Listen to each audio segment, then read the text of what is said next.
Good evening. Good evening.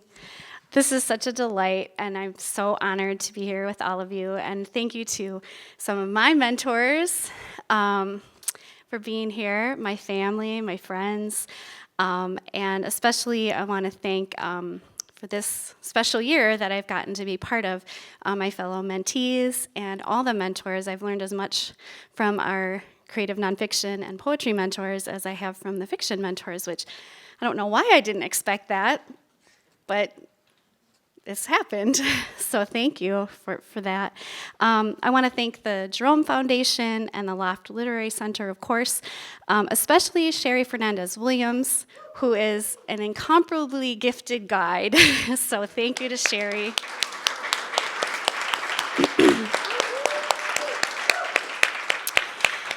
And I definitely want to thank my family and friends for being so supportive. My husband, Paul, when I received this year, I was a finalist last year, and then I was a recipient this year, and I was just thrilled. And I explained to Paul, like, we're signing up for something here. We're signing up for this.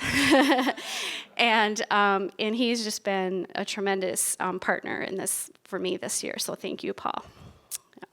So what I decided to do as a fiction writer with short stories, I envy the poets because they can come up here and just give you this lovely sampling of their work, and it feels so complete. And with fiction, it's like, well, how much time do you got?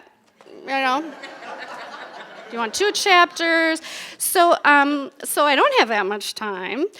And so I wanted to give you a tasting menu of my work. And so one of my goals this year was to keep on experimenting with voices and different narrative voices, and to really embody those characters. And my current manuscript that I wrote during graduate school and has been morphing and evolving through the years is a collection of short stories. And the characters range from a really grumpy old man to an angel to first person. And so I love experimenting with different narrative voices. So I thought I'd give you a sample of that. So the first 2 excerpts that I'm going to read are from new stories that I wrote this year. And then the last is a piece of flash fiction. And flash fiction, for those of you who aren't familiar, it ranges anywhere from 500 to 1,000 words. It's just a fast little thing. So 2 excerpts and then a short story or piece of flash fiction. So the first excerpt I'll read is from a short story called Happy. My mother is flying in this weekend to give me and Laura a break. For your sanity, she says, for your marriage. Our son Ethan has a brain tumor that's going to kill him eventually. For now, Ethan's job is to have cancer, and Laura's job is to take care of Ethan. We had other plans, as one does. Laura is fluent in German and has her master's in art history. Laura has always been beautiful. To me, it seems effortless, but apparently there are jars of cosmopharmaceutical serum for $250 to keep a woman's skin youthful and dewy. Is this common knowledge? When I tell Laura that I think her laugh lines are sexy, I mean it, but she thinks I'm just being cheap. I don't say, listen, you can probably lay off the serum since you don't laugh much these days. But this little ditty I keep to myself. I know that it's not funny. You think I'm an asshole? I just miss my wife. Ethan has chemo every other Thursday. Laura sits next to him in a pleather recliner that she would never allow in our house. A nurse's aide wears a Pepto-Bismol pink smock adorned with charming turtles. She hands Ethan an iPad to pick out a G-rated movie, which then appears on a big screen TV on the wall. In a world of obedient screens, Ethan gets whatever he wants with a tap of his small index finger. That can't be good for a person, can it? We set technology limits. We play Uno and hide the television remote. Walt Disney's lackeys have a corner on the G-rated market, and Ethan's latest obsession is Bambi. This means that we will watch Bambi, and only Bambi, for the foreseeable future. I need to take that kid to a real goddamn baseball game. In the spring, after the season starts, when his counts are good, I don't care how the Cubs are playing or who.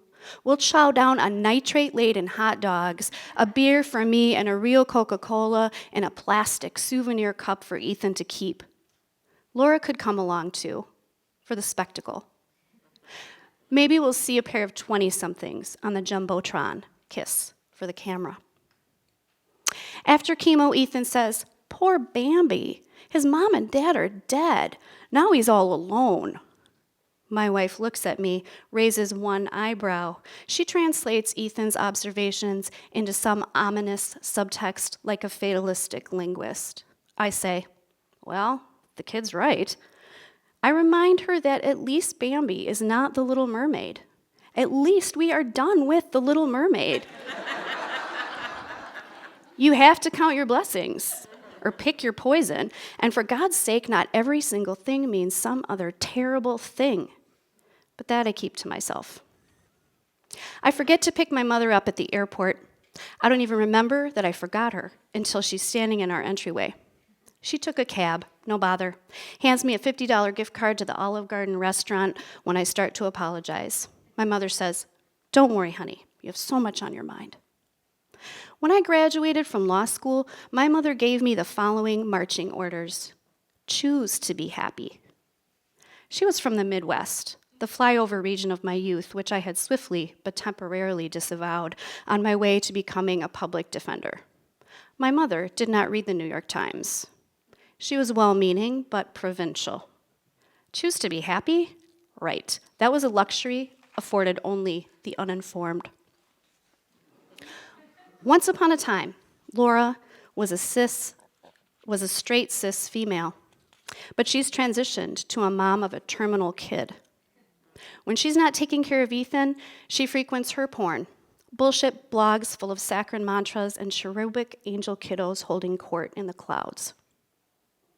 Laura reminds me she doesn't like the Olive Garden. But my mother's come all this way, I say. It will hurt her feelings if we don't go. Laura thinks that Ethan is having a bad day. Just for an hour, then, I say. Laura frowns. She's not really hungry. Then how about a walk? We can re-gift the card to one of Ethan's nurses. Laura already walked for an hour on the treadmill while Ethan watched Bambi. I was right in the next room, don't I remember? A half hour? Can't we just get out of here and sit across a fucking table from each other for a half an hour? Laura tells me, Ethan. It's just that, Ethan.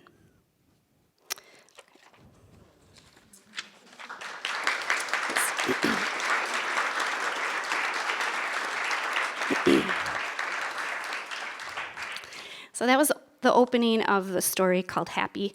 This is the opening of a story called Summer People. We smile at the Polish immigrant girl packing our reusable canvas grocery bags. In goes the multi-grain waffle mix, organic raspberries, local raw honey.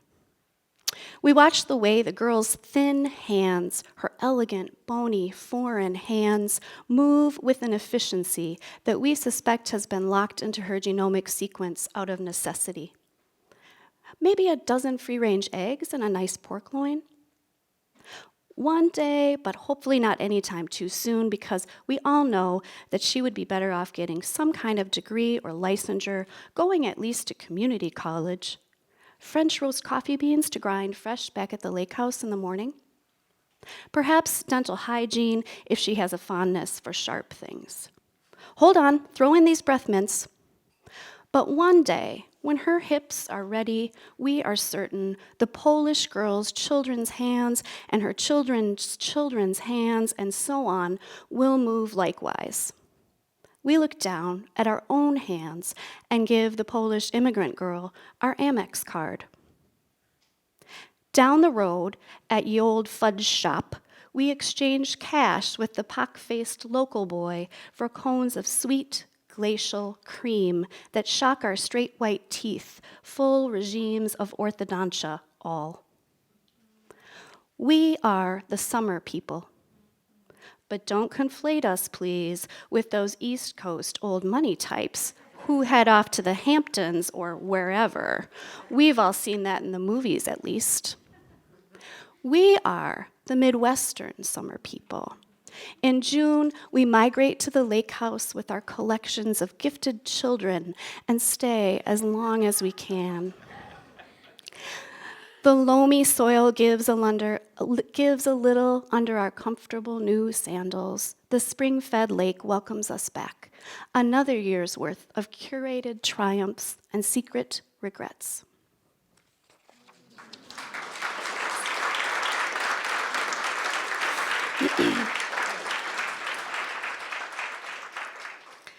And last up on our sample platter is a short story, a piece of flash fiction.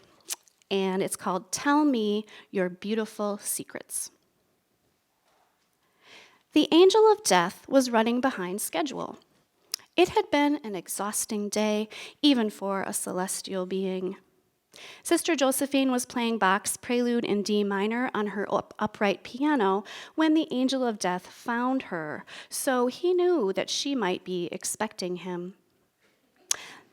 The angel of death had taken his previous client, dead Chuck Hauser, from his bed at hospice. Chuck had been reluctant to leave his wife behind. The deal was done. There was no going back. But the angel of death had plenty of material after all of these years. The angel of death pointed out the way that his wife was stroking Chuck's now dead hand, how she had loved him but would never be through loving him. The angel of death informed Chuck that his wife would remarry a good man, a widower with the children and grandchildren they had once wished for, that she would be happy again in a different, less feverish way.